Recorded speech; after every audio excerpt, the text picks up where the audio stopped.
Halo teman-teman, ya kembali lagi ke channel aku Dimas Prasetyo. Dan ya aku terima kasih untuk teman-teman semua yang sudah menonton live streamingku, nonton bola pastinya di channelku. Terima kasih sudah membuat aku strike ya teman-teman. Ya, ya selain dari itu aku ingin membahas juga soal pertandingan antara Indonesia sama Myanmar malam tadi. Dan juga aku ingin sedikit juga membahas tentang Vietnam dan Thailand. Dan gimana ya? Untuk pertama-tama untuk pertandingan Indo melawan Myanmar, uh, skornya dengan kemenangan Indonesia yaitu 5-1 sebelumnya. Dan untuk Thailand dan Vietnam dengan skor imbang. Kalau kita lihat dari situ, kita bisa melihat pasti Indonesia bakal bisa lolos ya. Soalnya dari selisih gol juga Indonesia uh, lebih banyak gitu kan. Tapi ternyata gimana ya, agak gimana gitu, ternyata Indonesia harus mau nggak mau gugur di fase ini karena ini untuk melanjutkan ke semifinal harus memakai peraturan yang bisa dibilang head to head gitu kan ya. Kalau kalian mau tahu head to head yang aku jelasin, bisa lihatlah di live streamingku kemarin kan. Nah itu di itu di pertandingan itu bisa dilihat pemain Indonesia, kalau aku lihat cukup rapi dalam permainannya, dalam mengandalkan taktik yang di uh, diramu sama si Sintayong pastinya, dan adaptasi dalam pemain Indonesia juga cukup baik dalam pertandingan dua pertandingan terakhir, yaitu melawan Filipina sama Myanmar ini. Dan ya dengan skor yang cukup telak yaitu 5-1 dua-duanya gitu kan. Dan itu bisa dibilang pertandingan melawan Filipina dan Myanmar tuh nggak mudah ya. Soalnya kalau aku lihat uh, dari sisi Filipina sama Myanmar juga nggak mau kayak kalah dengan skor yang dengan skor yang memalukan gitu. Jadi mereka juga all out, nggak kayak dan kita all out, mereka juga all out gitu. Dan jangan meremehkan pemain dari Myanmar dan juga Filipina dan kayak gitu kan. Nah, dan untuk proses pengembangan dari timnas U19 ini kalau bisa dibilang sangat-sangat sangat-sangat jelas gitu prosesnya dari ya. Walaupun kalau kita lihat dari skornya ya kita kalah gitu kan, tapi oke lah, buat U19 gitu. Tapi ya ini masih sedih sih soalnya karena Indonesia nggak lolos gitu ke semifinal, masih ada berasa gitu teman-teman. Maaf ya sebelumnya. Ini dari catatanku sendiri, ini kalau bisa dibilang apa ya, agak gimana gitu ngelihat peraturan head to head ini ya. Aku nih bingung sebenarnya, peraturan head to head ini sudah ada di awal sebelum acara ini atau memang head to head itu baru-baru aja. Soalnya kemarin kemarin sore itu ramai banget di jagat Twitter. Kalau kalian mengikuti Twitter gitu, itu banyak banget portal berita yang membahas tentang tentang Indonesia nggak bisa lolos kalau karena ada sistem head to head dan bla bla bla bla. Kalau kalian mengikuti, itu ramai banget kemarin gitu kan, di Twitter, di sosmed juga banyak banget sosmed lainnya gitu, kayak kok kayak gini peraturannya gitu. Tapi ya karena sudah keluar, jadi oke lah, nggak apa-apa, kita ngikutin aja gitu. Dan kita berharap kewajiban gitu kalau bisa dibilang ya. Ya gitu sih. Dan ya kita mau nggak mau harus pakai cara itu gitu, walaupun ya sakit sih. Kenapa baru kemarin viral, aku bingung itu aja sih, apakah sudah ada di awal atau baru dilihatkan gitu, aku nggak tahu ya. Maaf itu. Dan untuk pertandingan melawan Myanmar, kalau aku lihat malam malam tadi itu kayak kayak keras banget permainannya. Sampai ya walaupun keras, tapi dari timnas Indonesia juga eh, mentalnya sih yang kuat, sampai ya harus bisa lah mikir bagaimana bagaimana bagaimana caranya untuk bisa sampai semifinal gitu. Ya pastinya harus bisa melawan Filipina sama Myanmar ini sampai ya berapapun, ya pokoknya bisa dapat 3 poin lah kayak gitu. Dan kita harus bangga karena eh, pemain timnas kita itu all out dalam 2 pertandingan terakhir gitu ya, walaupun nggak lolos ke semifinal gitu. Aduh, aku masih berasa banget sih, kayak kepikiran kenapa gitu kan.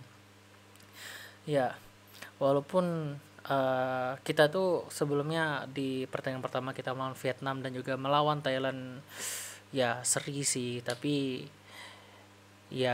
semoga untuk nextnya kita dari pemain timnas U19 dan juga Sintayong mungkin nanti bisa apa ada next stepnya gitu buat kedepannya. Untuk pertandingan sendiri itu Indonesia tertinggal dahulu di menit ke-9 kalau nggak salah. Itu ya langsung kalah 1-0 sih.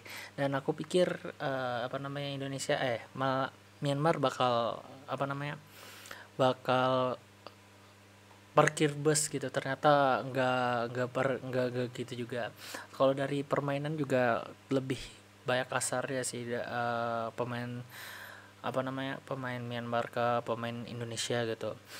Dan walaupun di awal kita kalah gitu kan, kebobol dahulu gitu kan, tapi karena mungkin mental dari timnas U19 ini lebih apa mungkin kuat banget gitu kan, lebih besar gitu. Jadi kita bisa mengalahkan Myanmar dengan skor 5-1, dan itu kayak wah gila sih. itu golnya kayak bukan kayak apa namanya dari open play gitu, dan open play aja, banyak dari bola-bola mati yang golnya itu tercipta dari gol-gol bola mati, juga ada di open play gitu. Ya itu kataku cukup bagus sih untuk apa namanya untuk pertandingan kali ini sih kalau aku pikir ya. Dan apa namanya pemain Indonesia ya sering dilanggar terus gitu kan, dan walaupun tertinggal tapi pasti bisa. Dan kalau bisa dilihat di permainan ini, aku lebih lebih condong melihat apa namanya pertandingan Indonesia dulu sih sama Myanmar kayak gimana. Nah di menit-menit akhir baru aku ngelihat pertandingan Vietnam dan Thailand gitu. Untuk pertandingan Myanmar sama Indonesia ini tadi banyak momen banget yang banyak momen keren sih kataku, kayak gol-golnya keren gitu kan. Nggak ya pokoknya nggak nggak muluk-muluk lah gitu, kayak bukan gol yang kayak keajaiban gitu. Keren sih kalau aku lihat pertandingan malam tadi. Dan ya walaupun apa namanya Indonesia menang dengan skor 5-1, dan ternyata di pihak sebelah ternyata Vietnam dan Thailand itu main dengan hasil skor dengan 1 sama, dan itu ya buat kita kayak gimana ya, soalnya gini, di sebelum kalau aku melihat ya pertandingan pertandingan antara Vietnam sama Thailand itu awalnya kayak masih masih permainan kayak lebih banyak nyerang Thailand sih, banyak nyerang Thailand bla bla bla, lalu lebih keras banget sampai hampir kelahi kalau nggak salah lihat tadi kan, sampai hampir apa namanya berantem benar-benar gitu kan. Dan apa namanya, nah waktu itu pas mau masih ke menit ke 70 gitu, itu Thailand sudah mulai mencetak gol gitu kan.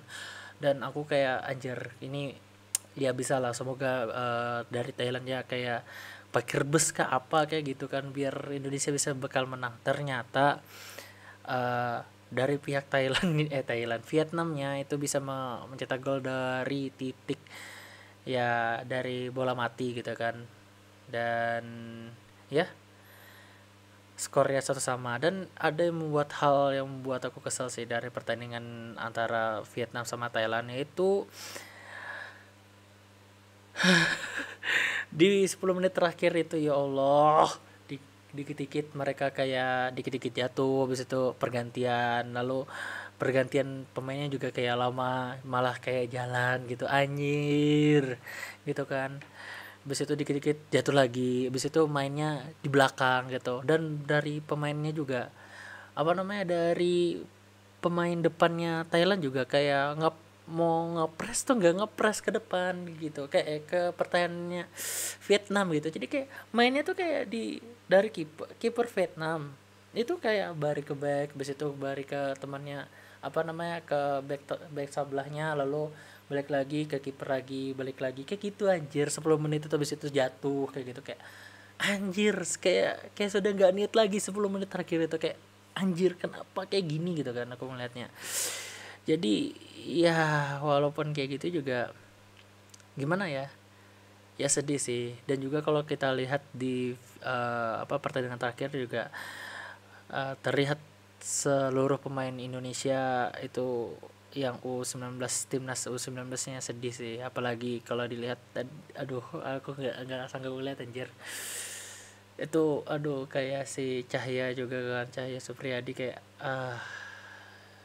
oke lah, kayak apa dia nggak nyangka aja tuh apa namanya, kalau mereka bakal apa namanya, bakal kalah dan tidak melanjutkan ke semifinal gitu kan. Ya pasti sih ada kejutnya, ada juga kagetnya gitu kan ya. Tapi dari itu ya kita patut sedih ya pastinya. Walaupun kayak gitu ya, semoga aja untuk nanti bisa ada evaluasi dan juga ada next step lah buat timnas U19, juga timnas U19 juga sih, maksudnya dari timnas U19, timnas yang lainnya juga. Semoga ada perkembangannya gitu kan untuk apa namanya, nextnya untuk timnas, yaitu terutama untuk U19 ini kan masih dibilang kayak egonya masih labil kayak gitu. Tapi dari itu juga mentalnya udah kuat sih ya. Tapi semoga aja ini next stepnya, next anunya juga bisa lah. Dan itu aja lah untuk video kali ini. Terima kasih untuk teman-teman yang sudah menonton, dan see you the next video. So, dadah.